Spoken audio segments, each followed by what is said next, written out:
عمران گرجے کے ساتھ اپنے کمرے میں پریشانی کی حالت میں بیٹھا سوچ رہا تھا کہ رحیم کہاں غائب ہو گیا ہے۔ اس کے کمرے کا دروازہ کھلا، وہ رضا تھا۔ اندر آ کر اس نے دروازہ بند کیا اور گھبرائی ہوئی سرگوشی میں کہا، رحیم پکڑا گیا ہے۔ اس نے جو دیکھا تھا وہ عمران کو سنا دیا۔ رضا نے اسے یہ بھی بتا دیا کہ رحیم نے اشارے سے اسے بتا دیا ہے کہ اس نے ہماری نشاندہی نہیں کی۔ اگر نہیں کی تو تہہ خانے میں جا کر دے گا، عمران نے کہا۔ اس دوزخ میں زبان بند رکھنا آسان نہیں ہوتا۔ ان دونوں کے لیے یہ فیصلہ کرنا محال ہو گیا کہ وہ فوراً نکل جائیں یا ایک آدھ دن انتظار کر لیں۔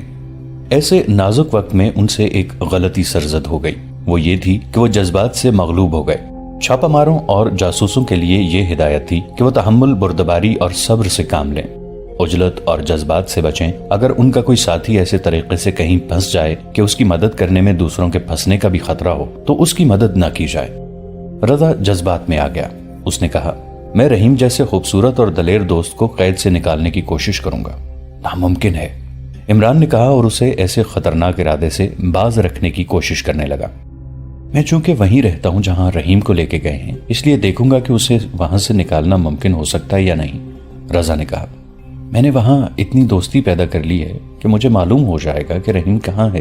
اگر میں اس تک پہنچ گیا تو رحیم آزاد ہو جائے گا یا میں بھی اس کے ساتھ ہی جاؤں گا، اور اگر میں بھی پکڑا گیا تو تم نکل جانا۔ راز تمہارے پاس ہے، میں رحیم کے بغیر واپس نہیں جاؤں گا۔ ناممکن تھا کہ رضا رحیم کو وہاں سے آزاد کرا لیتا، لیکن اس کے جذبات ایسے شدید تھے کہ عمران بھی اس کا ہم نوا ہو گیا اور وہ حقائق کو بھول گیا۔ رضا اسے یہ کہہ کر چلا گیا کہ رات کو کسی وقت آ کر اسے بتائے گا کہ رحیم کی رہائی کی کوئی صورت ہے یا نہیں۔ اگر کوئی صورت نہ ہوئی تو وہ رات کو نکل جائیں گے۔ عمران کے ذمے یہ کام تھا کہ وہ گھوڑوں کا انتظام کر لے۔ گھوڑوں کا انتظام آسان نہیں تھا۔ پادری کے باڈی گارڈوں کے گھوڑے وہاں موجود رہتے تھے، انہی میں سے 2 یا 3 گھوڑے چوری کرنے تھے۔ اس وقت تک رحیم کو قید خانے میں نہیں ڈالا گیا تھا، اسے انٹیلیجنس کے 2 وحشی قسم کے افسروں کے حوالے کر دیا گیا تھا۔ جاسوس جب پکڑا جاتا ہے تو سزا کا مرحلہ سب سے آخر میں ہوتا ہے، پہلے اس سے معلومات لی جاتی ہیں۔ جاسوس اکیلا نہیں ہوتا، پورا گروہ ہوتا ہے۔ گرفتار کیے ہوئے جاسوس سے یہی ایک سوال پوچھا جاتا ہے کہ اس کے ساتھی کہاں ہیں، اور دوسرا سوال یہ کہ اس نے کیا کیا معلومات حاصل کی ہیں۔ رحیم سے بھی یہی سوال پوچھا گیا، اس نے جواب دیا کہ وہ اکیلا ہے۔ دوسرا سوال پوچھا گیا کہ اس نے یہاں سے کوئی خفیہ بات معلوم کی ہے تو وہ بتا دے۔ رحیم نے جواب دیا کہ اس کے پاس کوئی راز نہیں ہے۔ تاجر کی بیٹی ایلس کے ساتھ تعلقات کے متعلق پوچھا گیا تو اس نے بتایا کہ وہ ایک دوسرے کو چاہتے تھے۔ ایلس کی شادی ایک بوڑھے افسر کے ساتھ کی جا رہی تھی، اس لیے وہ گھر سے بھاگنے پر مجبور ہو گئی۔ کیا تمہیں معلوم ہے کہ تم کس طرح پکڑے گئے ہو؟ نہیں، رحیم نے جواب دیا، میں اتنا ہی جانتا ہوں کہ میں پکڑا گیا ہوں۔ تم اور بھی بہت کچھ جانتے ہو، ایک افسر نے اسے کہا۔ وہ سب کچھ بتا دو جو تم جانتے ہو، تمہیں کوئی تکلیف نہیں دی جائے گی۔ میں یہ جانتا ہوں کہ میں اپنا فرض بھول گیا تھا، رحیم نے کہا۔ میں اس کی سزا خوشی سے قبول کروں گا۔ مجھے جس قدر تکلیف اور جتنی اذیت دے سکتے ہو دو، میں اسے اپنے گناہ کی سزا سمجھ کر قبول کر لوں گا۔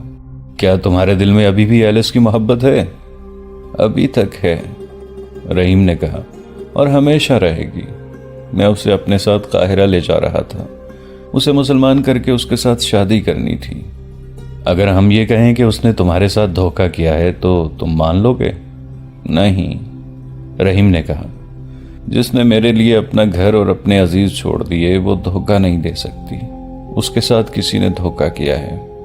اگر ہم ایلس تمہارے حوالے کر دیں تو کیا تم ہمیں بتاؤ گے کہ اقرا میں تمہارے کتنے ساتھی ہیں اور کہاں ہیں؟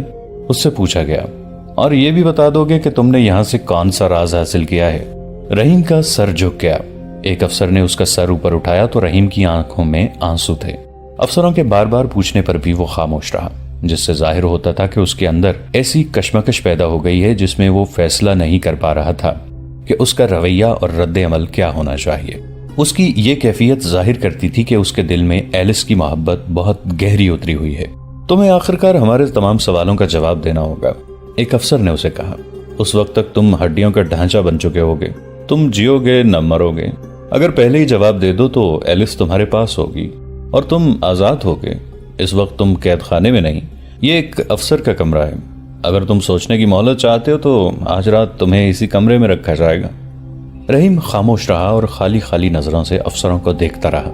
افسروں کو کوئی ایسا خطرہ نہیں تھا کہ وہ اس کمرے سے بھاگ جائے گا۔ برآمدے میں پہرا تھا، یہ علاقہ فوج کا تھا، گشتی پہرا بھی تھا، رحیم بھاگ کر جا بھی کہاں سکتا تھا۔ ایک افسر نے باہر آ کر اپنے ساتھی افسر سے کہا، تم وقت ضائع کر رہے ہو، اسے تہہ خانے میں لے چلو، لوہے کی لال گرم سلاخ جسم کے ساتھ لگاؤ، ساری باتیں اگل دے گا، نہیں بولے گا تو بھوکا اور پیاسا پڑا رہنے دو۔ میرا تجربہ مختلف ہے میرے دوست، دوسرے افسر نے کہا، یہ نہ بھولو یہ مسلمان ہے، تم نے اب تک کتنے مسلمان جاسوسوں سے راز اگلوائے ہیں؟ کیا تم نہیں جانتے کہ یہ کمبخت ایک بار ڈٹ جائیں تو مر جاتے ہیں، زبان نہیں کھولتے؟ یہ شخص کہہ چکا ہے کہ ہماری ہر اذیت اپنے گناہ کی سزا سمجھ کر قبول کرے گا۔ یہ کٹر مسلمان معلوم ہوتا ہے، یہ تہہ خانے میں بھی جا کر کہہ دے گا کہ وہ کچھ نہیں بتائے گا۔ ہمارا مقصد اسے جان سے مارنا نہیں، یہ معلوم کرنا ہے کہ اس کے ساتھی کہاں ہیں، اور یہ معلوم کرنا ہے کہ انہیں اس حملے کا تو پتہ نہیں چل گیا جو ہم مصر پر کرنے والے ہیں، ان کے باپ کو بھی پتہ نہیں چل سکتا۔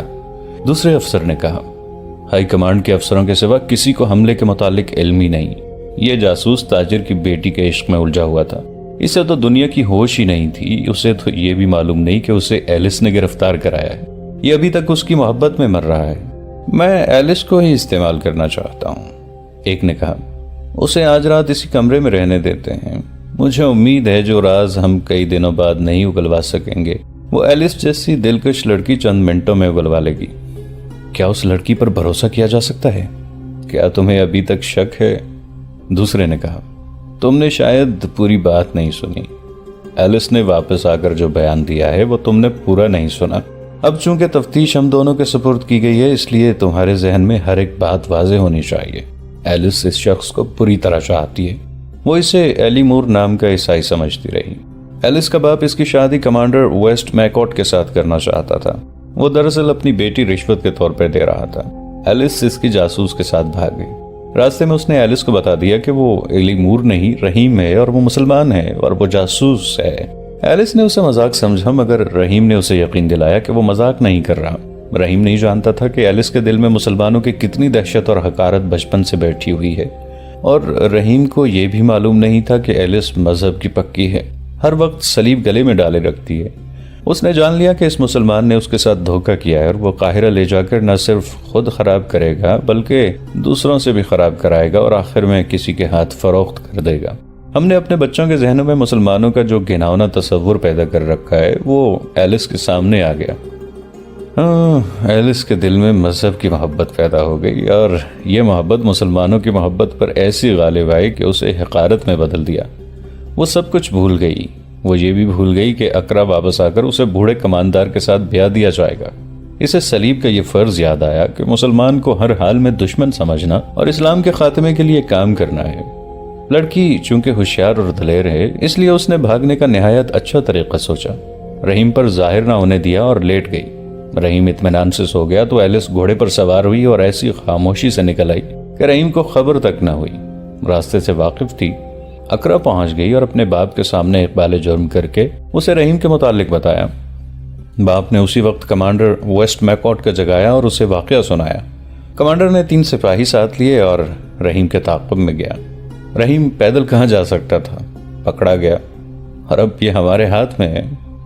رحیم کو معلوم نہیں کہ اسے ایلس نے دھوکہ دیا ہے؟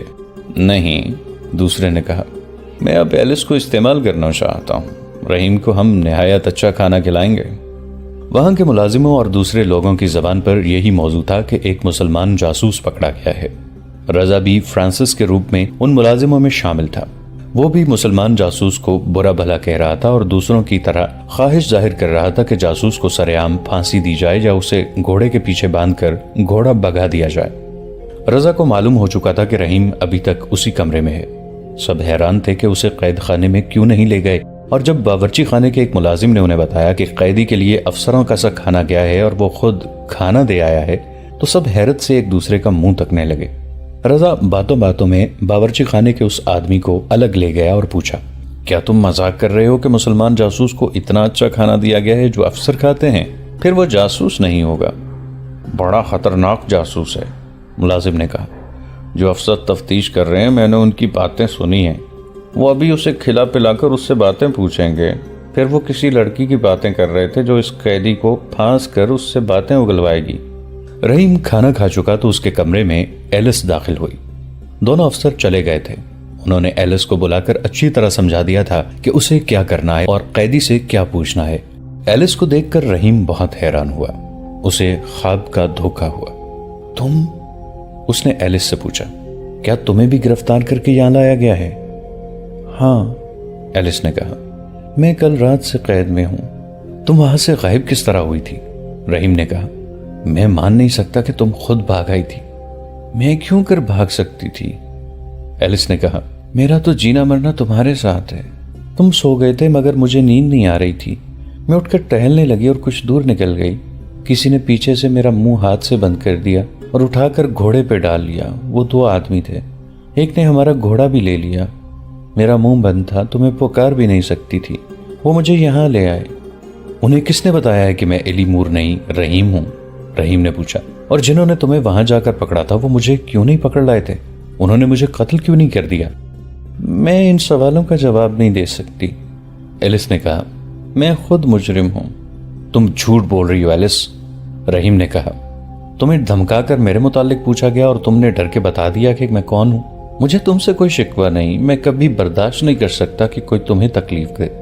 اگر تمہیں میری تکلیف کا خیال ہے تو یہ لوگ تم سے جو کچھ پوچھتے ہیں وہ انہیں بتا دو، ایلس نے کہا۔ انہوں نے میرے ساتھ وعدہ کیا ہے کہ وہ تمہیں رہا کر دیں گے۔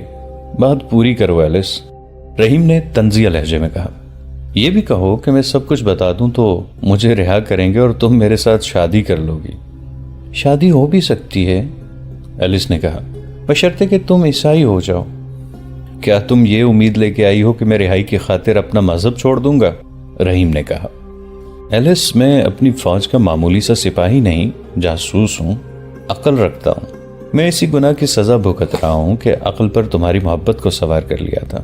تم جھوٹ بول رہی ہو، جس صلیب کی تم قسمیں کھا رہی ہو وہ گلے میں ڈال کر جھوٹ بول رہی ہو۔ کیا یہ غلط ہے کہ تم خود وہاں سے بھاگی ہو کیونکہ تمہارے دل میں مسلمانوں کے خلاف نفرت بھری ہوئی ہے؟ تمہیں مجھ پر اعتماد نہ رہا، مجھے سوتا چھوڑ کر بھاگ آئیں۔ یہاں آ کر تم نے اپنے بوڑھے منگیتر کو میرے پیچھے بھگا دیا۔ میرے دل میں بھی تمہاری قوم کے خلاف نفرت ہے، میں تمہاری قوم کو اپنا دشمن سمجھتا ہوں۔ میں نے اپنی جان تمہاری قوم کو تباہ کرنے کے لیے داؤ پر لگائی ہے، لیکن تمہاری محبت ہی رہے گی، اس پر نفرت غالب نہیں آ سکے گی۔ میں نے تمہاری خاطر اپنا فرض فراموش کیا، اپنا مستقبل تباہ کیا، مگر تم نے ناگن کی طرح ڈنک مارا ہے۔